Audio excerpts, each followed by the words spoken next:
ಇಂದಿನ ವಿದ್ಯಾರ್ಥಿಗಳು ಹಾಗೂ ಶಿಕ್ಷಕರು ಗಮನ ಹರಿಸಬೇಕು. ಶ್ರೀಶೈಲ್ ಹೊಸೂರು. ರಾಯಬಾಗ್ ತಾಲೂಕಿನ ಬಿರಡಿ ಗ್ರಾಮದ ಶ್ರೀ ಕ್ಷೇತ್ರ ಧರ್ಮಸ್ಥಳ ಸಂಘ ಹಾಗೂ ಶ್ರೀ ಮಹಾದೇವ ಶಿಕ್ಷಣ ಸಂಸ್ಥೆಯ ಸಹಯೋಗದಲ್ಲಿ ಸ್ವಾಸ್ಥ್ಯ ಸಂಕಲ್ಪ ಎಂಬ ಕಾರ್ಯಕ್ರಮ ಉದ್ಘಾಟಿಸಿ ವಿದ್ಯಾರ್ಥಿಗಳನ್ನುದ್ದೇಶಿಸಿ ಮಾತನಾಡಿದ, ಈ ಭೂಮಿಯ ಮೇಲೆ ಏನು ಕಳೆದುಕೊಂಡರೂ ವ್ಯಕ್ತಿ ಆರೋಗ್ಯವನ್ನು ಮಾತ್ರ ಕಳೆದುಕೊಳ್ಳದೆ ಇಂದಿನ ಆಧುನಿಕ ಯುಗದಲ್ಲಿ ಬದುಕುವ ರೀತಿಯನ್ನು ಅಳವಡಿಸಿಕೊಂಡು ಈ ದೇಹಕ್ಕೆ ನಿರಂತರ ಪೌಷ್ಟಿಕ ಆಹಾರ, ವಿಹಾರ, ಯೋಗ, ಕ್ರೀಡೆಯಲ್ಲಿ ಪಾಲ್ಗೊಂಡು ಸಮಾಜವನ್ನು ಈ ಮೂಲಕ ಉನ್ನತೀಕರಿಸಲು ಇಂದಿನ ಯುವ ಶಕ್ತಿಗಳಾದ ವಿದ್ಯಾರ್ಥಿಗಳು ಹಾಗೂ ಶಿಕ್ಷಕರು ಇದರತ್ತ ಗಮನ ಹರಿಸಬೇಕೆಂದು ಶ್ರೀಶೈಲ ಹೊಸೂರು ಸಾರ್ವಜನಿಕ ಆಸ್ಪತ್ರೆ ರಾಯಬಾಗ ಶುಶ್ರೂಷಣಾಧಿಕಾರಿಗಳು ತಿಳಿಸಿದರು. ಪ್ರಾಸ್ತಾವಿಕವಾಗಿ ಮಾತನಾಡಿದ ತಾಲೂಕಾ ಯೋಜನಾಧಿಕಾರಿಗಳಾದ ಶ್ರೀ ಮಹೇಶ್ವರಪ್ಪ ಶ್ರೀಮಠ, ಸಾಮಾಜಿಕ, ಶೈಕ್ಷಣಿಕ, ಆರ್ಥಿಕ, ಬೌದ್ಧಿಕ ಚಟುವಟಿಕೆಗಳ ಮೂಲಕ ಸದೃಢ ಸಮಾಜ ನಿರ್ಮಾಣಕ್ಕೆ ನೀಡುವ ಸಹಾಯಧನ ಇನ್ನಿತರ ವಿವರಗಳನ್ನು ನೀಡಿದರು. ಶಾಲೆಯ ಮುಖ್ಯೋಪಾಧ್ಯಾಯರು ವಿದ್ಯಾರ್ಥಿಗಳಿಗೆ ಇಂದಿನ ಆಗುಹೋಗುಗಳ ಬಗ್ಗೆ ವಿವರಿಸುತ್ತಾ, ಇಂದಿನ ಮಧ್ಯಾಹ್ನದ ನಮ್ಮ ಶಾಲಾ ಸಮಯ ವ್ಯರ್ಥವಾದರೂ ಚಿಂತೆ ಇಲ್ಲ, ನಾವು ಮುಂದಿನ ಅವಧಿಯಲ್ಲಿ ನಿಮ್ಮ ಸಿಲೆಬಸ್ ಮುಗಿಸಬಹುದು.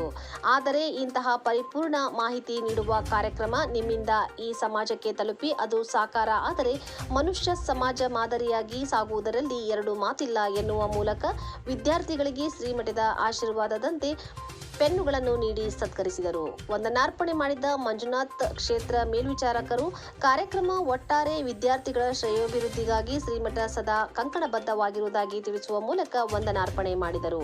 ಈ ಸಂದರ್ಭದಲ್ಲಿ ವಿಜಯಕುಮಾರ್ ಚಿ ಮಾನೆ, ಶ್ರೀ ಮಹಾದೇವ್ ಶಿಕ್ಷಣ ಸಂಸ್ಥೆಯ ಪ್ರಾಥಮಿಕ ಮುಖ್ಯ ಗುರುಗಳು ವಿನಾಯಕ್ ಪಾಟೀಲ್, ಪ್ರೌಢಶಾಲೆಯ ಮುಖ್ಯ ಶಿಕ್ಷಕರು ಇನ್ನಿತರರು ಉಪಸ್ಥಿತರಿದ್ದರು. ಇವತ್ತು ನಾವು ಬಹಳಷ್ಟು ಆರೋಗ್ಯದ ಮಾಹಿತಿಯನ್ನು ತೆಗೆದುಕೊಂಡೇವೆ. ನಾವು ಅದಕ್ಕೆ ನಾವು ಇವತ್ತೇ ಏನು ಮಾಡಬೇಕು, ಸಂಕಲ್ಪ ಮಾಡಬೇಕು.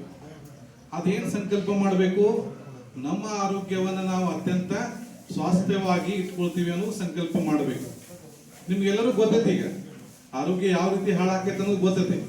ಅದ್ರ ಜೊತೆಗೆ ಇಂಗ್ಲಿಷ್ನಲ್ಲಿ ಭಾಳ ಚಂದ ಒಂದು ಹೇಳ್ಯಾರ, money is loss, nothing is loss, but health is loss, everything is loss. ಹೌದಲ್ಲ? Money is loss, nothing is loss.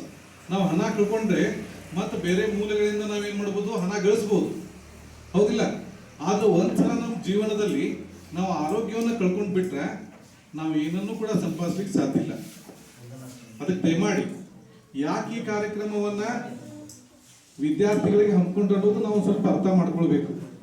ಯಾಕಂದ್ರೆ ನಾವು ಎಲ್ಲೋ ಒಂದ್ ಕಡೆ ಒಂದು ಸ್ವಲ್ಪ ದಾರಿ ಬಿಟ್ಟೇವಂತರ ಅರ್ಥ. ಎಲ್ಲಾ ದೃಷ್ಟಿಯಿಂದ ಕೂಡ ಬರೇ ಕೆಟ್ಟ ಚಟಗಳು ಅಷ್ಟೇ ಅಲ್ಲ, ಈ ನಾವು ತಿನ್ನುವಂತ ಆಹಾರ ಪದ್ಧತಿ ಇರ್ಬೋದು, ನಾವು ಪ್ರತಿದಿನ ನಮ್ಮ ಮನಸ್ಸನ್ನು ನಿಯಂತ್ರಣದಲ್ಲಿ ಇಟ್ಕೊಳ್ಳೋದು ಇರ್ಬೋದು. ಹೌದಿಲ್ಲ? ಇದನ್ನೆಲ್ಲವೂ ಕೂಡ ನಾವೇನ್ ಮಾಡಿವಿ, ಮರೆತು ಬಿಟ್ಟಿವಿ ನಾವು. ಅದಕ್ಕೆ ಇವತ್ತ ನಾವೇನ್ ಮಾಡ್ಬೇಕಾಗೈತಿ, ಈ ಸಂಕಲ್ಪನ ಮಾಡಿ ನಾವು ನಾಳೆಯಿಂದ ಕೂಡ ಇವತ್ತಿಂದನ ನಾವೇನ್ ಮಾಡ್ಬೇಕಾಗೈತಿ, ನಮ್ಮ ಆರೋಗ್ಯದ ಕಡೆಗೆ ನಾವು ಗಮನವನ್ನು ಕೊಡ್ಬೇಕು.